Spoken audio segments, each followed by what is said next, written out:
Quando nós lemos que devemos ter na vida a mesma atitude, mesmo sentimento, a mesma disposição de Cristo Jesus, a mesma que ele teve, quando lemos que nós precisamos ter as mesmas atitudes como nossas, não há como não nos perguntar como isso é possível no tempo que vivemos hoje, no lugar em que estamos hoje.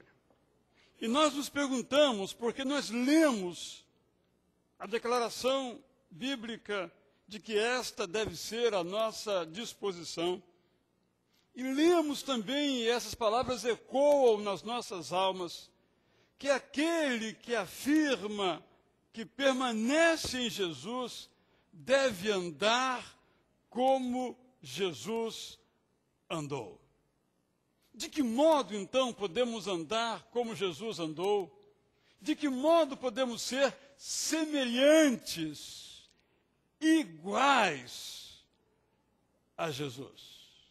E ao longo da experiência cristã, nesses nossos 2 milênios, dos quais nós também somos parte, temos aprendido que algumas possibilidades têm se desenvolvido. Alguns, por exemplo, têm pensado que nós podemos tentar reproduzir em nossas vidas os passos de Jesus como se fôssemos uma cópia, como se as nossas vidas pudessem ser cópias xerográficas de Jesus. Assim, por exemplo, devemos vestir as mesmas roupas de Jesus. Devemos, para proclamar o seu amor, usar os mesmos meios que ele empregou ao seu tempo. Assim, se ele não usou rádio, não devemos usar também. Se não usou televisão, não devemos fazê-lo de igual modo. É uma maneira de entender que os nossos passos têm que ser iguais aos passos de Jesus, buscando cada um de nós, então, reproduzir xerograficamente o comportamento de Jesus. Outros têm pensado que devemos considerar os ensinos e as práticas de Jesus como paradigmas para nós, pensando em paradigma, por exemplo, como a regra gramatical de conjugação de um verbo. Aprendemos, por exemplo, que os verbos da primeira conjugação, a, são conjugados de um mesmo modo em todas as suas situações. Jesus, então, é este paradigma, este formato de conjugação das nossas vidas, é a gramática das nossas vidas em relação a isto, e que nos cabe então agora ver qual é a primeira conjugação, a segunda, a terceira e assim por diante, para então nós reproduzirmos paradigmaticamente aquilo que Jesus fez e foi.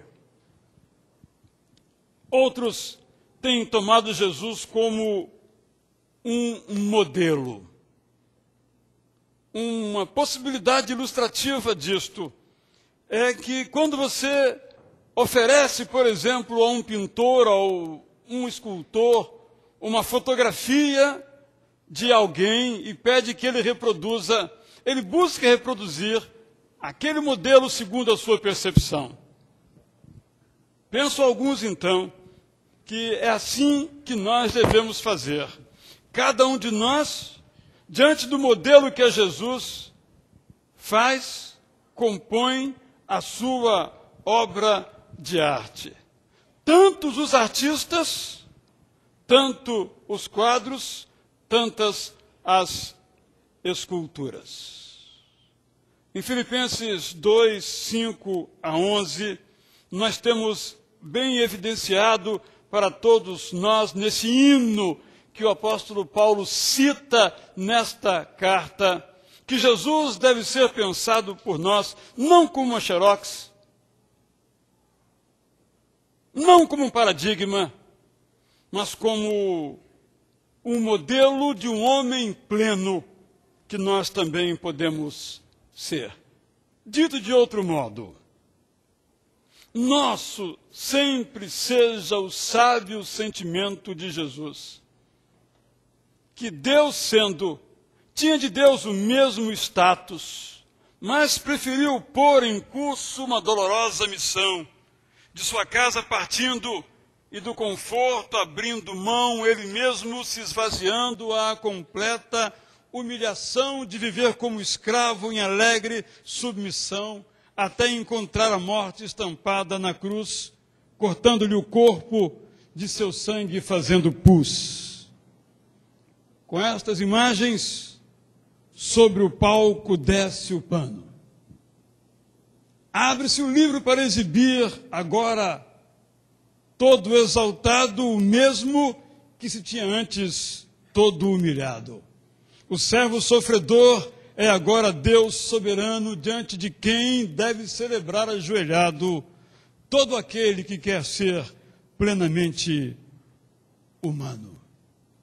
O apóstolo Paulo registra, portanto, esse hino cristológico para dizer a cada um de nós, se que nós desejamos ser semelhantes a ele, precisamos ser plenamente humanos.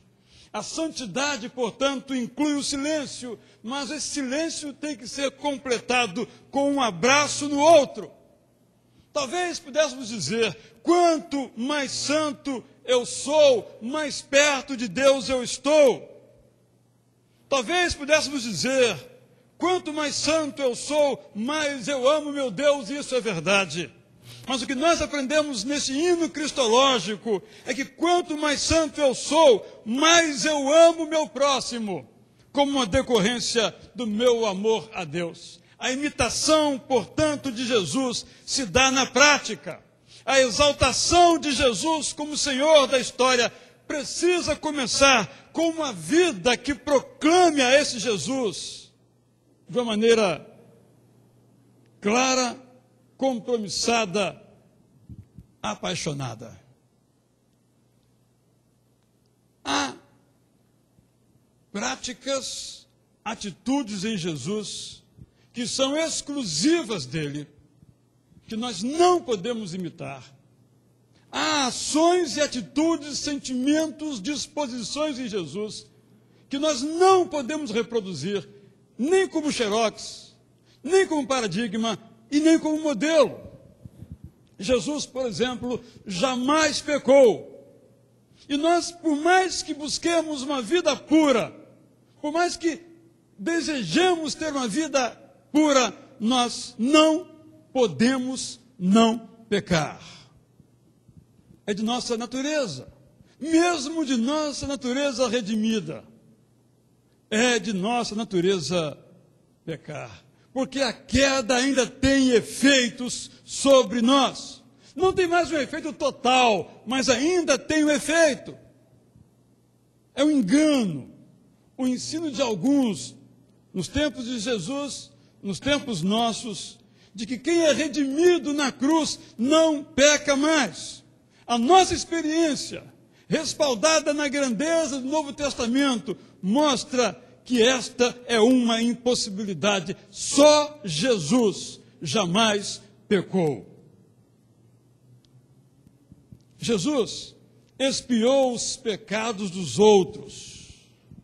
E nós não podemos fazer isto. Para entender essa ideia da expiação, que é um conceito central na fé cristã, por mais estranho que nos possa soar a palavra, temos que voltar ao Antigo Testamento, particularmente o livro de Levítico. Fica bem claro quando lemos esse livro, que o sacrifício de um animal, seja ele qual seja, no altar, na presença dos sacerdotes, implicava e indicava que o pecado foi encoberto, de modo a não mais poder ser visto. Jesus é exatamente este cordeiro, este animal humano sacrificado na cruz, que encobre os nossos pecados, para que não sejam mais vistos, e nenhum de nós pode fazer isto. A nossa morte é tão somente a nossa morte. Não espiamos, não estamos no lugar de outra pessoa, a não ser no lugar de nós mesmos. Quando eu morrer, quando você morrer, o véu do templo não vai se rasgar. Mas quando Jesus morreu e disse tudo está consumado, o véu do templo se rasgou, expiando de modo completo os nossos pecados e abrindo uma avenida para que pudéssemos ter plena comunhão com o Pai. Expiar pecados, só Jesus pode fazer. Não pecar, só Jesus pôde fazer.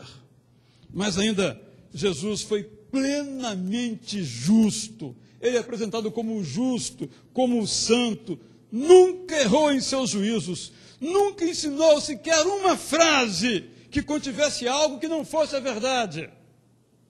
Nós erramos em nossos julgamentos, erramos em nossos juízos, erramos em nossas opiniões.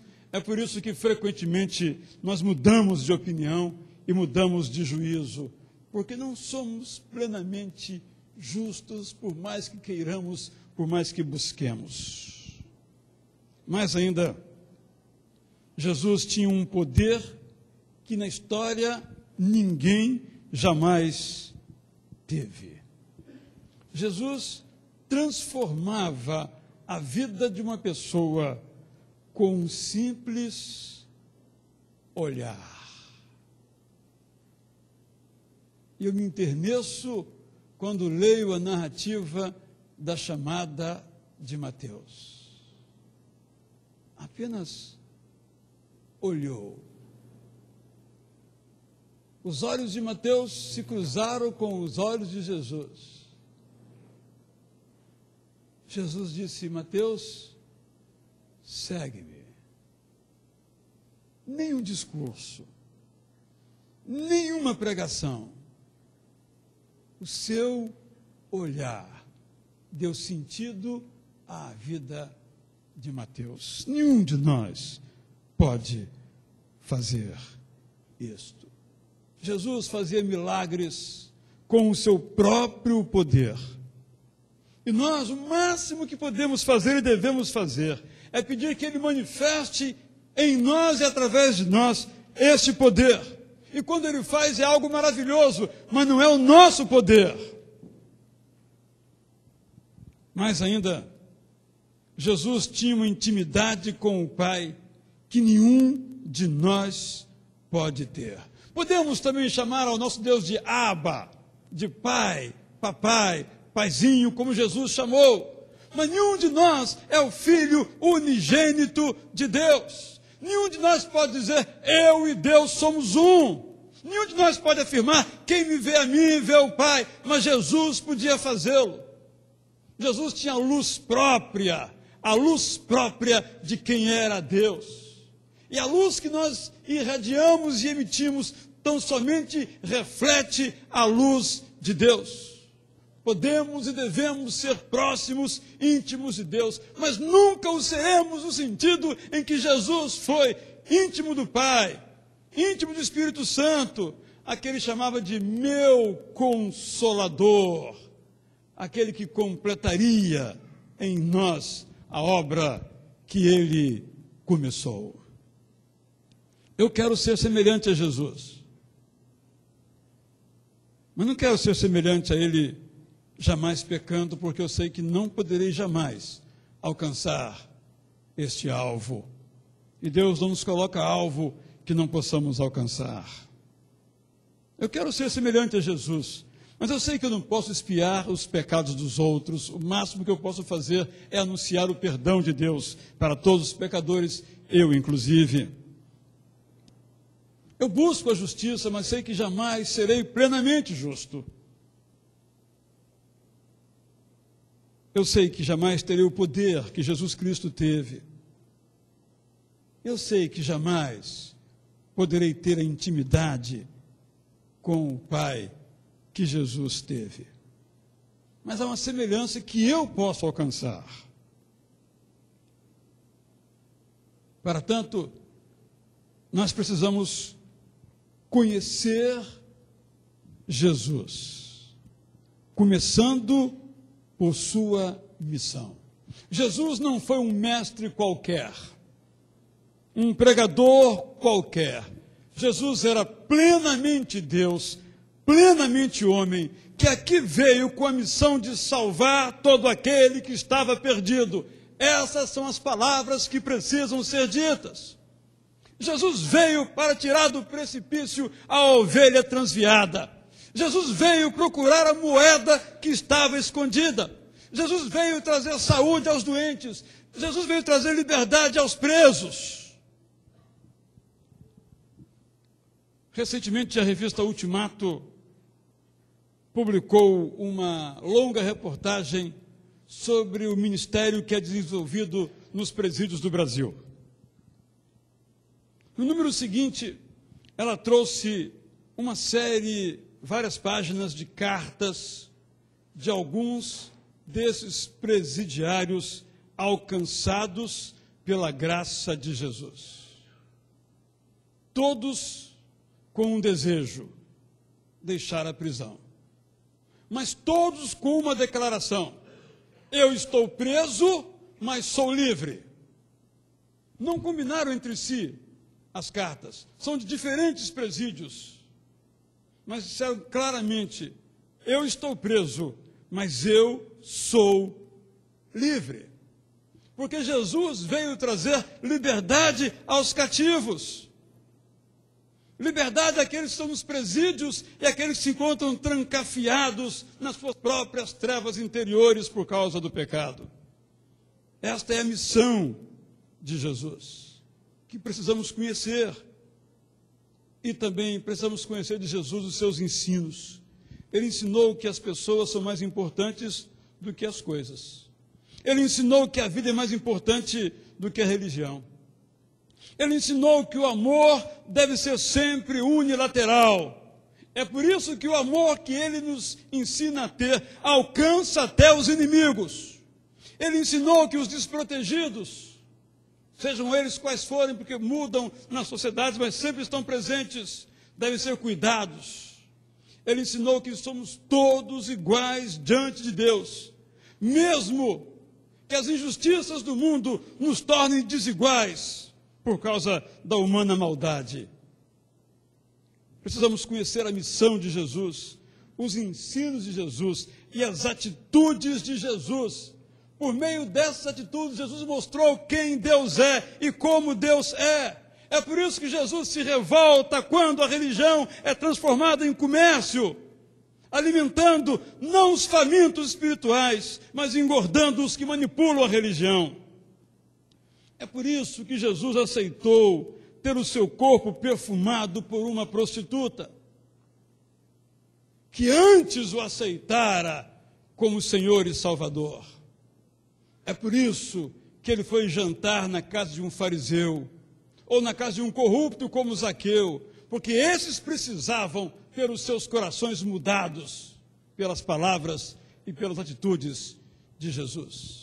Precisamos conhecer Jesus aceitando os seus convites, seja quando nos chama para fluir a sua paz, que lança fora todo medo, seja quando nos chama para descansar de nossas lutas e desânimos, porque Ele está conosco, seja quando nos convoca para carregar a cruz da obediência, que é o primeiro passo, dificílimo por sinal, para a felicidade. Então, podemos ser como Jesus, que não é ser xerox dele. Na verdade, pouco sabemos dos hábitos de Jesus e de seus contemporâneos, mas sabemos que são diferentes dos nossos. Como ele se vestiu, não é importante saber, porque não é a forma como nos vestimos. Como ele falou, se latim, aramaico ou hebraico, também não nos é importante, porque esse não é o nosso idioma. Nem sequer precisamos imaginar como era o seu rosto, para então ter um rosto parecido com o dele. Precisamos, na verdade, então, diferentemente disto, entender que nós podemos ser como Jesus, em outras características. Ser como Jesus também não é conjugar os verbos como ele os conjugaria. Porque às vezes temos um verbo da primeira conjugação, facílimo de ser conjugado, mas às vezes temos verbos muito difíceis, que os paradigmas pouco nos ajudam, como o verbo reaver, que não conjugamos em todas as pessoas, ou como o verbo adequar, que também não conjugamos em todas as pessoas. Como é que Jesus conjugaria esse verbo? Não é assim que devemos seguir a Jesus, porque vão surgindo novas palavras, novos verbos, novos conceitos. Ser como Jesus é andar como ele andou. Eu quero salientar, então, algumas destas marcas que nós podemos reproduzir como modelo. Se eu colocasse aqui, agora, alguns pintores, e escolhesse um ou uma de vocês para serem representados ou representadas, cada pintor pintaria diferentemente este quadro. Quando nós olhássemos, reconheceríamos que era a pessoa que estamos vendo ali.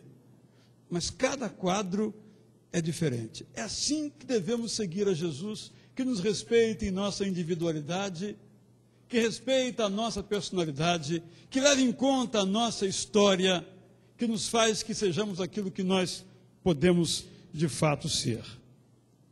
Assim, Jesus amava. Jesus viveu para amar. Jesus morreu por amar. Há um resumo daquilo que Jesus Cristo fez na boca de Pedro, Atos 10, 38, que nos recorda assim: Deus ungiu a Jesus de Nazaré com Espírito Santo e poder.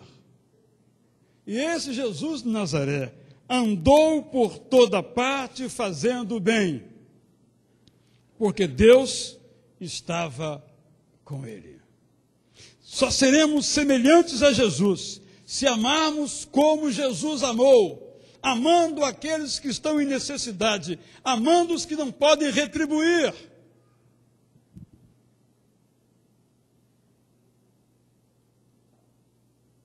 Em um de seus livros, Henri Nouwen conta a sua própria passagem biográfica, na qual ele conheceu um homem que era limitado em todo o seu corpo de modo completo, não falava, não escrevia, manifestava os seus gestos de maneira muito imperceptível. Deus colocou esse homem que não podia retribuir ao amor de Henri Nouwen para entender o que era amar como Jesus Cristo amou. Nesse momento da sua vida, Nouwen estava no auge da sua carreira acadêmica. Professor da Universidade de Yale, convidado para fazer conferências nos mais importantes centros intelectuais do mundo, mas com uma vida sem sentido naquele momento. Foi quando então ele se encontrou com essa comunidade e ali passou a cuidar desse homem chamado Antônio, que não podia retribuir o seu amor.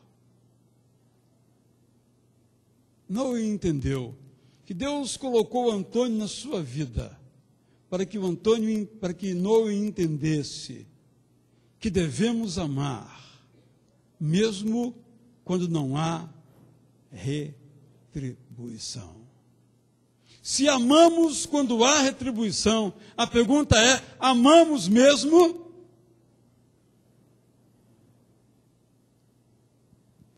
Os outros, Senhor, sim, os outros. Seja esse sempre o meu compromisso. Ajuda-me a viver para os outros, para que eu possa viver por Cristo. Jesus estudava a Bíblia. Não achava que sabia tudo. Aos 12 anos, nós o encontramos discutindo de igual para igual com os professores da lei em Jerusalém.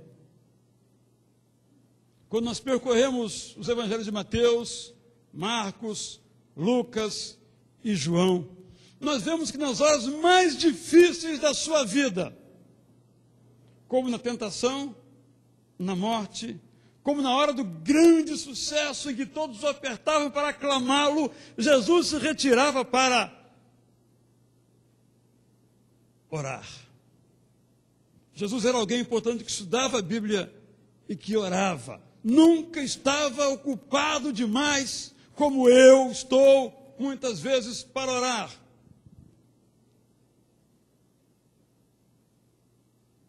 Oração e Bíblia, fórmulas tão simples, faziam parte, esses elementos, da vida de Jesus. Quando ele passa pelo momento difícil no início do seu ministério, que a tentação ou as tentações vêm sobre ele de forma real, aquilo não é teatro.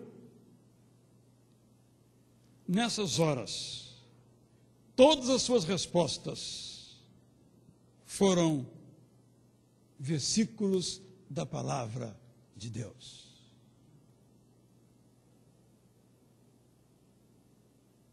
Nas horas de estresse, quando, por exemplo, se aproximava aquele momento que ele sabia que dele deveria passar, mas não queria, porque nenhum ser humano quer a morte. Ele leva os seus discípulos para um lugar reservado para oração. E ele então ali ora.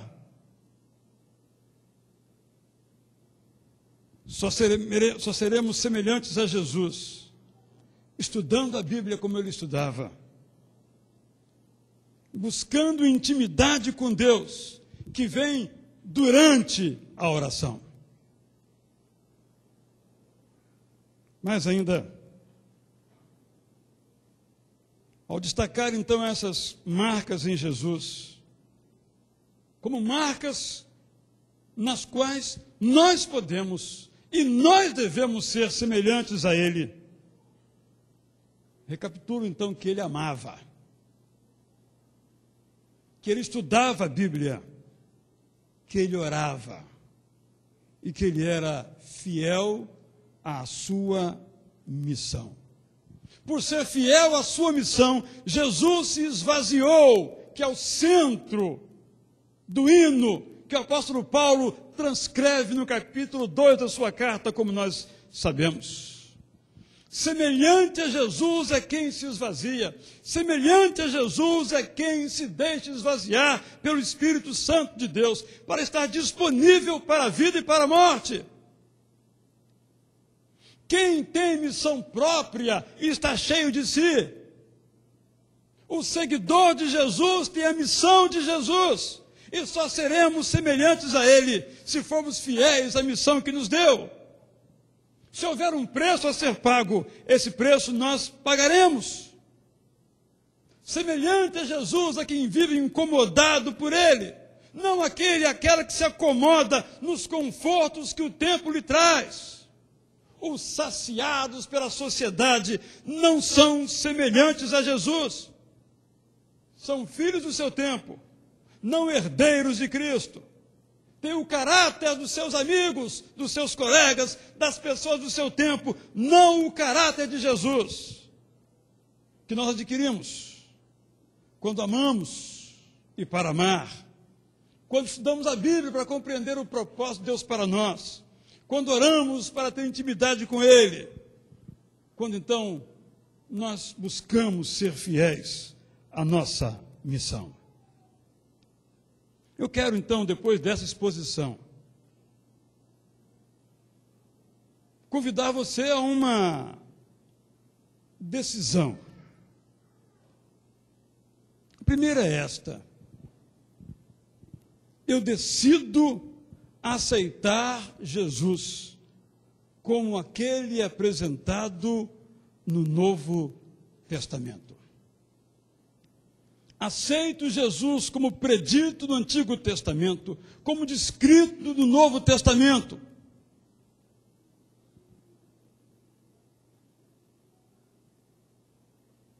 Uma frase que eu ouço hoje mais comum é a seguinte: como é que eu posso crer no Jesus que está nos Evangelhos, se eles foram escritos anos depois da vida de Jesus? Ou, quem me garante que ao longo desse tempo não foram escondidas outras verdades acerca de Jesus? Esse sentimento, meus irmãos, é cada vez mais presente, alcançando até pessoas que militam nas igrejas. Como se um conhecimento intelectual de Jesus fosse bastante, porque não é. Precisamos de um conhecimento experiencial. Não o Jesus dos livros, mas o Jesus da vida, que salva do medo, que dá alívio à pressão, que nos conduz no presente, que nos garante o futuro. Este é o Jesus que Mateus, Marcos, Lucas, João, Atos, Romanos, Coríntios, Gálatas, Efésios, Filipenses, Colossenses, Tessalonicenses, Tito, Filemão, Timóteo, Hebreus, Tiago, Judas, João, Apocalipse. Se faltou algum, complete, apresenta. Tudo que você precisa saber sobre Jesus está no Novo Testamento. E se alguma coisa não foi dita sobre Jesus, é porque não era essencial. E o que está ali, como diz João, basta para nos salvar. Quem sabe você aqui hoje até tem simpatia por Jesus, mas tem se perguntado: será que eu posso confiar nesse Jesus apresentado no Novo Testamento? A resposta é: pode e deve, se você quer ter vida plena. Decido também fazer de Jesus o meu modelo. Cada um de nós é chamado a pintar o rosto de Jesus na sua própria vida, a esculpir o corpo de Jesus no seu próprio corpo. Somos livres para fazê-lo. Somos livres para permitir que o caráter de Cristo, como diz Paulo aos Gálatas 4,19, seja formado em nós. Você que já decidiu aceitar Jesus como aquele apresentado no Novo Testamento, decida fazer de Jesus o modelo da sua vida, amando como ele amou, estudando a Bíblia como ele estudou, orando como ele orou, cumprindo a sua missão como ele cumpriu. Eu decido também que tudo farei para me parecer cada vez mais com Jesus. Eu tomarei a minha vontade e crucificarei a minha vontade na cruz de Jesus. Sempre terei vontade, mas que a minha vontade seja uma vontade esvaziada, uma vontade crucificada, uma vontade num processo constante de transformação pela graça de Cristo. É isto que eu quero, que esta graça vista a minha vontade com o caráter de Jesus, de modo então que o conteúdo dos meus pensamentos, a disposição dos meus sentimentos, a inclinação do meu corpo, tudo isso vai sendo alterado, moldado, transformado, para que a atmosfera do mundo em que eu vivo também seja resgatada para Jesus. Esse é um caminho a ser percorrido, mas esse é o caminho que eu escolho fazer, porque este foi o caminho que Jesus Cristo fez. podemos ser semelhantes a Jesus. Há algumas práticas que não podemos reproduzir, mas algumas que Ele nos deixou e nos legou, como sendo nossas, para hoje fazermos. Eu dei alguns exemplos. Há muitos outros modos como Jesus andou que nós podemos andar. O que importa é que eu decida de modo claro, inequívoco, que o meu Jesus não é um Jesus que ande por aí pintado como querem, mas o meu Jesus é o do Novo Testamento. Eu decido então que esse Jesus do Novo Testamento é o modelo da minha vida. Eu decido então que quero me parecer cada dia mais com Jesus. Vamos cantar agora, juntamente com todos os nossos participantes do culto, esta história que nos fala do imenso amor de Deus por meio de Jesus, ao qual nós podemos receber como sendo próprio nas nossas vidas, dizendo: Senhor, eu preciso de Ti. Senhor, eu sei que por Teu imenso amor, Tu olhas para mim e vê que eu posso ser semelhante a Ti cada dia mais. Então, Senhor, esta é minha oração.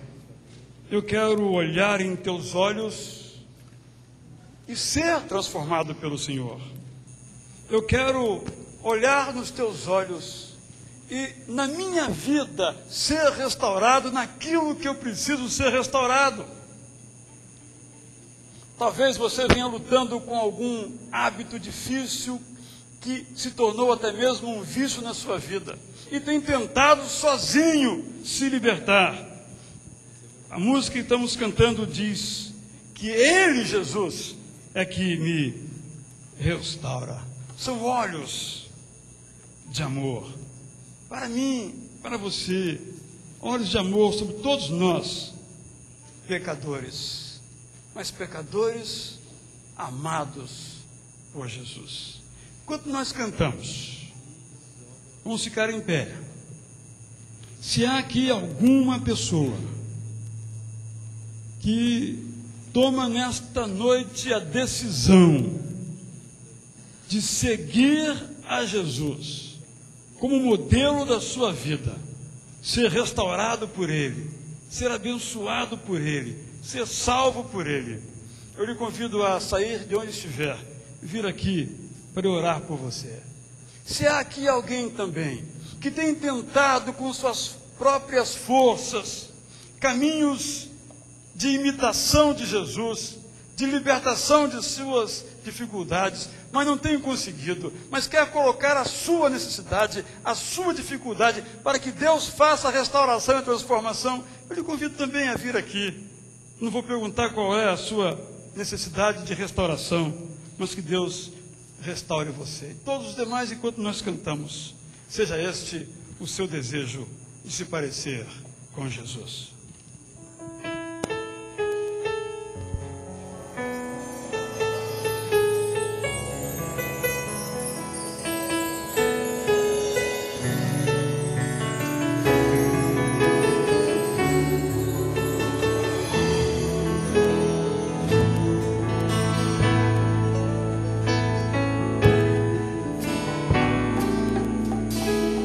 Pelo teu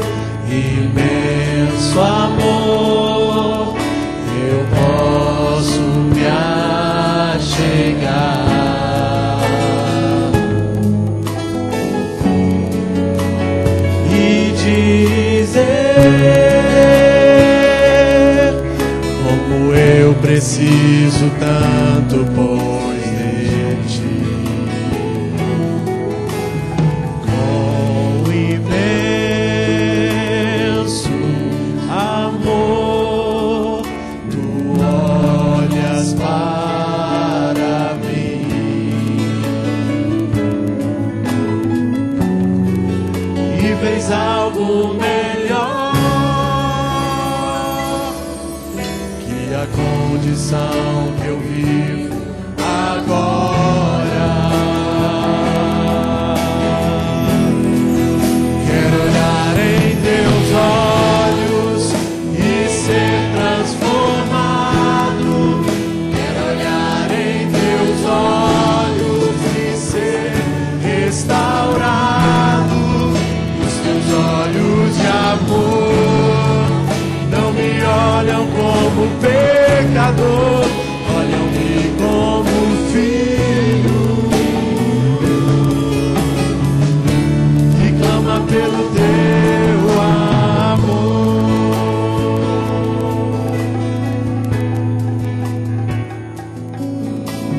Pelo teu imenso amor eu posso me achegar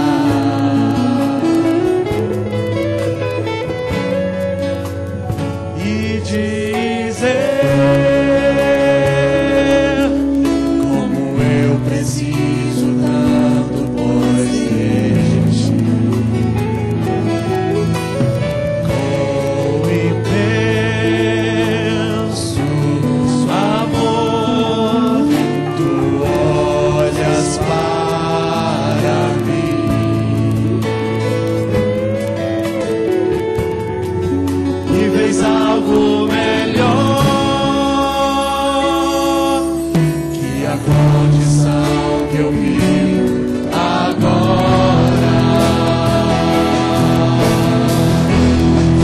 Quero olhar em teus olhos e ser transformado.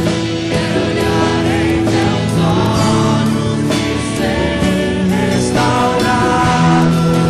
Os teus olhos de amor não me olham como pecador, olham-me como filho e clama pelo teu amor. Eu quero olhar em teus olhos e ser transformado.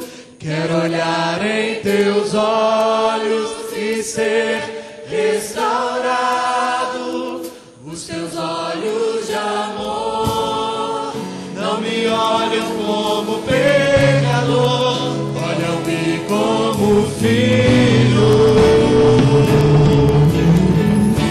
que clama pelo teu amor.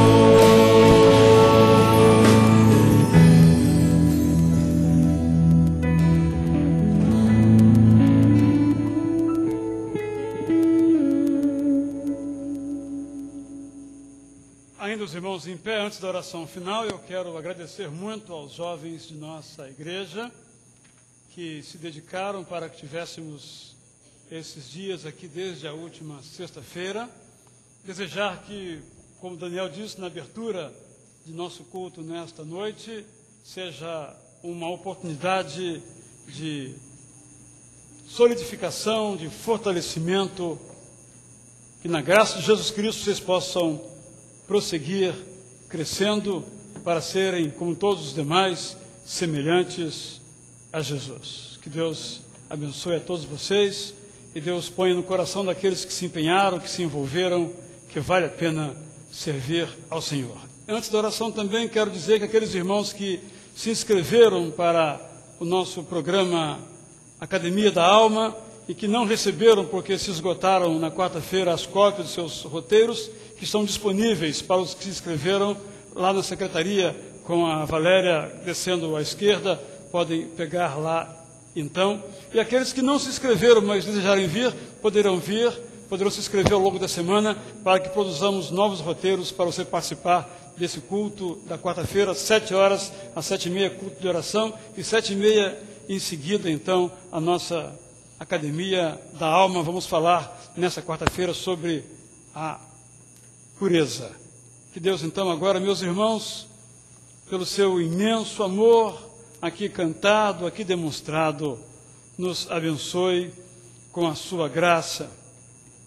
que conosco também estejam a comunhão do Espírito Santo e a companhia de Jesus, para que então nós possamos ser semelhantes a Ti e a Jesus, como nos pede a Tua palavra e como desejam também os nossos corações. Para tanto, ó Deus, nos abençoe. Dá-nos a chama da paixão por Jesus, em nome de quem nós oramos agora. Amém. Todos podem se assentar.